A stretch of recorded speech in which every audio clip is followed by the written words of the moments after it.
Hello students, good morning. I am Manish Kumar Verma and you are watching my YouTube channel Real Algebra Classes. In this channel, I used to upload higher mathematics videos. So if you are new on this channel, please subscribe my YouTube channel and share with your friends. आज के इस lecture में मैं बताने जा रहा हूँ integral equation, जो कि बहुत इंपॉर्टेंट टॉपिक है CSIR नेट के लिए, जिसमें CSIR नेट में इसमें 3 से 4 क्वेश्चन कंपलसरी है कि इसमें पूछे जाने हैं। इस बार जो अभी हाल ही में एग्ज़ाम हुआ है जून 2024 का, उसमें एक क्वेश्चन आया था पार्ट बी में और 2 क्वेश्चन आए थे पार्ट सी में। तो टोटल 12.5 मार्क्स का आया था इसमें से, और 12.5 मार्क्स इसमें से जो कर ले गया, समझ लीजिए उसका अच्छा स्कोर बनेगा, क्योंकि बहुत सिंपल से ये क्वेश्चन आते हैं। इसमें थोड़ा टेक्निकल आते हैं, बस उसको थोड़ा प्रैक्टिस करने से वो भी आ जाएगा। चलिए शुरू करते हैं। इंटीग्रल इक्वेशन क्या है, सबसे पहले इसकी डेफिनेशन से शुरू करते हैं। इसकी डेफिनेशन क्या कहती है? An equation in which unknown function appears under one और मोर इंटीग्रल इक्वेशन। ये अननोन फंक्शन को अंडरलाइन करते हैं। Unknown function, an equation in which unknown function appears one और मोर इंटीग्रल साइन। मतलब अननोन फंक्शन क्या है? जिसको हम फाइंड कर रहे हैं वही अननोन फंक्शन है, जिसके बारे में हमको पता करना है, जिसको निकालना है वही अननोन फंक्शन है। तो वो इंटीग्रल साइन के अंडर आना चाहिए। जैसे एग्जाम्पल 1 में क्या कह रहा है? Y x equal to integration और ओमेगा के x t dot y t. Y t क्या है यहाँ? Unknown function. ये अननोन फंक्शन, तो ये इंटीग्रल के अंडर आ रहा है। और सेकंड एग्जाम्पल में भी वाई टी इंटीग्रल के अंडर आ रहा है, तो इसको हम बोलेंगे, इन दोनों को इंटीग्रल इक्वेशन। बट अगर इंटीग्रल कुछ ऐसे लिखा हो, y x equal to integration और gamma f t d t, तो क्या ये इंटीग्रल इक्वेशन बनेगी? नहीं बनेगी। क्यों? क्योंकि अननोन फंक्शन ये है और इंटीग्रल के अंदर कहीं हमको दिख ही नहीं रहा है, तो ये क्या हो गया? इंटीग्रल इक्वेशन नहीं बनी। तो अब इसकी हम जनरल फॉर्म में चलते हैं कि इसकी जनरल फॉर्म होती कैसी है, जनरली दिखता कैसा है, किस टाइप का होता है। तो ये ऐसा होता है, alpha x into y x equal to f x plus lambda और इंटीग्रेशन और ओमेगा के x t y t d t. ये जनरल फॉर्म हो गई इसकी। ये कोई भी इंटीग्रल इक्वेशन होगी वो उसका ये जनरल फॉर्म है, उसी टाइप की होगी। तो इसमें alpha y f x lambda omega के, ये क्या है उनके बारे में जानते हैं। जहां पर ये alpha f x and k x t, क्या लिखा है? Alpha x f x and k x t are unknown, known function. Alpha f x, alpha x, alpha x f x and k x t, ये known function है। ये आपको question में दिए जाएंगे, गिवन रहेंगे। और यहाँ वाई एक्स क्या है? ये y x is unknown function. ये अभी बताया ना, वाई एक्स और वाई टी, ये दोनों अननोन फंक्शन हो गए। अब ये क्या है? ओमेगा, ये लिमिट ऑफ इंटीग्रेशन है। ये इंटीग्रेशन की लिमिट है कि कहाँ से कहाँ तक हमको इसे इंटीग्रेट करना है। और ये लैम्डा, लैम्डा क्या है? नॉन जीरो रियल और कॉम्प्लेक्स कांस्टेंट। ये नॉन जीरो रियल होगा या तो कि कॉम्प्लेक्स कांस्टेंट होगा। नॉन जीरो क्यों कहा? क्योंकि अगर ये जीरो हो गया फिर तो इस इक्वेशन का कोई मतलब ही नहीं रहेगा ना, तो इंटीग्रल इक्वेशन नहीं बनेगी, सिंपल इक्वेशन बन जाएगी। तो इसलिए इसको नॉन जीरो होना बहुत जरूरी है। ठीक, तो अब आते हैं इसके बाद linear and non linear equation. अब क्या देखते हैं कि ये इंटीग्रल इक्वेशन कब लीनियर होंगी, कब नॉन लीनियर होंगी। तो कोई भी इक्वेशन है, ये an integral equation is called linear if and only if unknown function y t is in linear form. मतलब जो भी अननोन फंक्शन है वो लीनियर फॉर्म में हो, उसकी पावर में कुछ ना हो। ओके, तो वो हम क्या कहेंगे? उसको लीनियर। अगर ऐसा नहीं है तो वो नॉन लीनियर होगी। जैसे एग्जाम्पल में लिखते हैं, alpha x into y x equal to f x plus lambda integration और ओमेगा के x t y t d t. ये क्या है? इसमें अननोन फंक्शन की पावर 1 है, यहाँ भी पावर 1 है, तो ये लीनियर हो गई, लीनियर इंटीग्रल इक्वेशन। और ये alpha x into y x का square equal to f x plus lambda integration over omega के x t y t d t. इसमें यहाँ पर क्या लगा है, स्क्वायर, इस वजह से ये नॉन लीनियर हो गई। ठीक, तो ये समझ में आ गया इतना। चलिए इसको जल्दी से नोट डाउन करना चाहें नोट डाउन कर सकते हैं, स्क्रीनशॉट लेना चाहें स्क्रीनशॉट ले सकते हैं। ठीक, चलते हैं। अब बताने जा रहे हैं कि इंटीग्रल इक्वेशन का क्लासिफिकेशन वो किस तरह से क्लासिफाई की जाएंगी।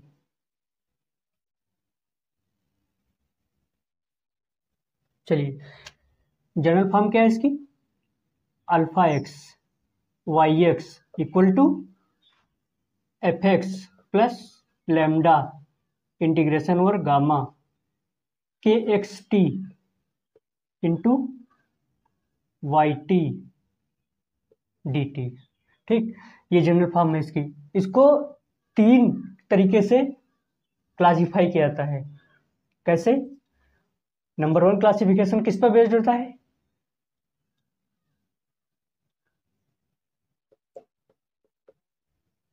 क्लासिफिकेशन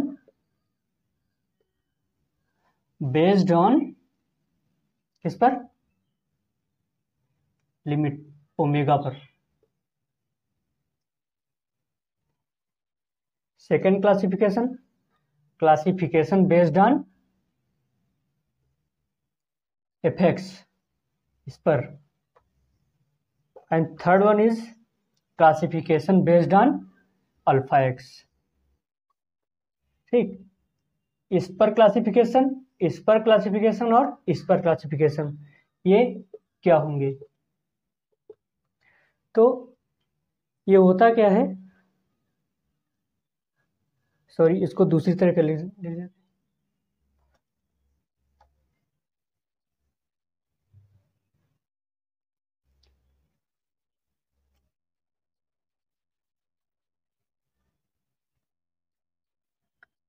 ऐसे लिख लेते हैं, ज़्यादा अच्छा रहेगा।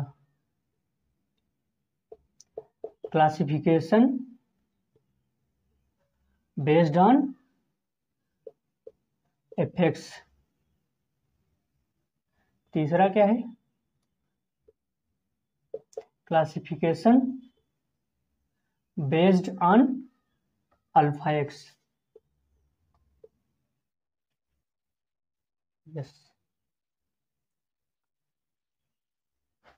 ठीक है। तो अब देखते हैं कि classification based on omega. Omega मतलब इसकी लिमिट पर कैसे इसको हम क्लासिफाई कर पाएंगे।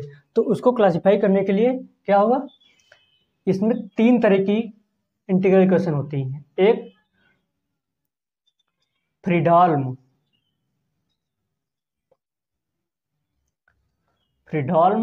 इंटीग्रल इक्वेशन, दूसरी होती है वोल्टेरा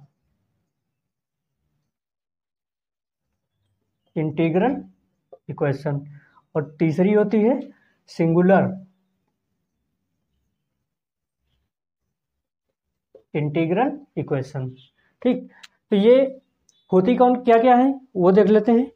फ्रीडॉल्म इंटीग्रल इक्वेशन में कैसी इंटीग्रल इक्वेशन होती है, जैसे हमने लिखा, इसमें क्या होता है कि लिमिट जो होती है वो फ्री फ्रॉम वेरिएबल रहती है। Limit is free from variable, मतलब इसमें इक्वेशन कैसी बनेगी,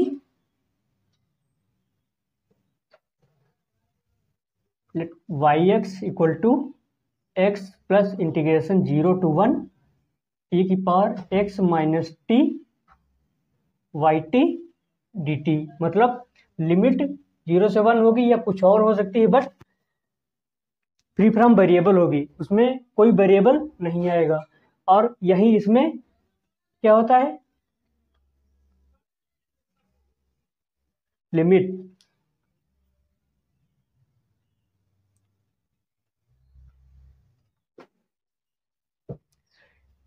इसमें क्या होता है, एक लिमिट जो है वो डिपेंड करती है किस पर, एक्स पर। तो इसको क्या लिखेंगे, if upper limit is variable, that is example क्या है, यही उठा लेते हैं, y x equal to x plus 0 to, इसमें 1 था, इसमें कर देते हैं x integration x minus t y t d t. ठीक, इसमें 0 से 1 था, इसमें 0 से x हो गया, तो ये वोल्टेरा में है। अब सिंगुलर में क्या कहता है, सिंगुलर इंटीग्रेशन इक्वेशन में कहता है either 1 or both limit of integration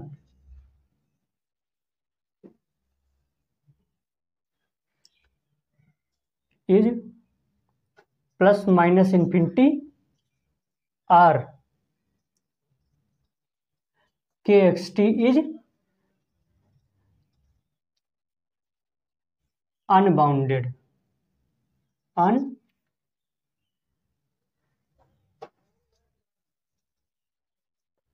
domain of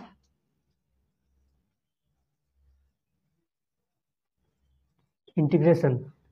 मतलब क्या है, either 1 or both limit of integration are plus minus infinity or k x t, kernel, इसको कर्नल बोलते हैं, is unbounded on domain of integration.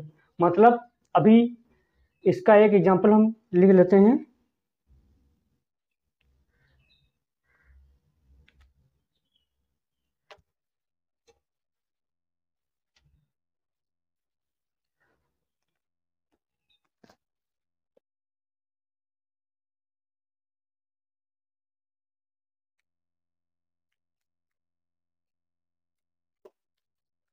इसका एक एग्जांपल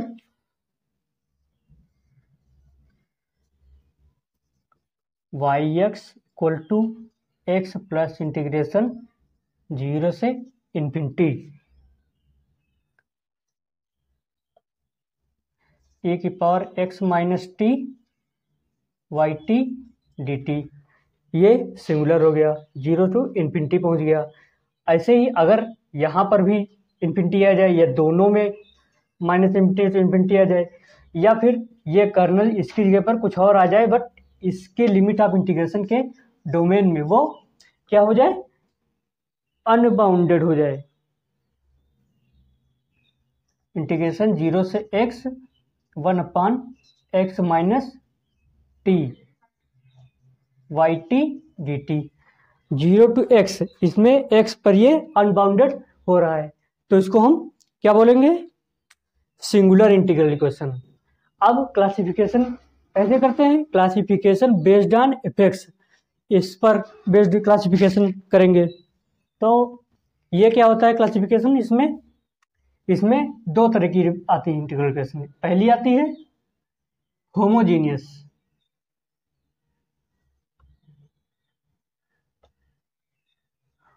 इंटीग्रल इक्वेशन, दूसरी आती है नॉन होमोजीनियस इंटीग्रल इक्वेशन। ये होमोजीनियस और नॉन होमोजीनियस कब बनेंगी, होमोजीनियस में if f x equal to 0, इसमें if f x non zero, मतलब ये अगर 0 हो गया, हटा दें इसको, तब ये होमोजीनियस बनेगी। अगर ये नॉन जीरो है, 1 2 3 कुछ भी लिखा है, या कोई फंक्शन लिखा है एक्स का, तब ये नॉन होमोजीनियस रहेगा। जैसे इसमें हमने देखा था, ये क्या थी, इसमें एफ एक्स क्या है, एक्स है, तो ये नॉन होमोजीनियस हुआ, ये हुई नॉन होमोजीनियस। ठीक, और अभी हमने देखा था ये इस तरह की क्वेश्चन, जिसमें वाई एक्स बराबर, अभी इसमें हम एक्स को हटा दें, केवल 0 टू 1 ई की power x minus t y t d t, ये लिख दें। तो ये हो गया हमारा होमोजीनियस इंटीग्रल इक्वेशन, और ये नॉन होमोजेनियस इंटीग्रल इक्वेशन, जिसमें f(x) 0 नहीं होगा, भले ही कोई कांस्टेंट ही आए या फिर एक ही वेरिएबल आए। जैसे ये वेरिएबल तो एक ही आएगा, मतलब यहाँ एक ही फंक्शन आए x है, या फिर यहाँ पर पॉलिनोमियल आ सकता है, कुछ भी फंक्शन ऑफ x आ जाएगा जो, तो ये नॉन होमोजेनियस हो जाएगी। अब थर्ड क्लासिफिकेशन है, वो है इस पर अल्फा पर बेस्ड। तो इस अल्फा पर बेस्ड क्लासिफिकेशन में कितनी टाइप की इंटीग्रल इक्वेशन मिलेंगी। ठीक, पहला क्या है, इफ अल्फा x 0। दूसरा क्या है, इफ अल्फा x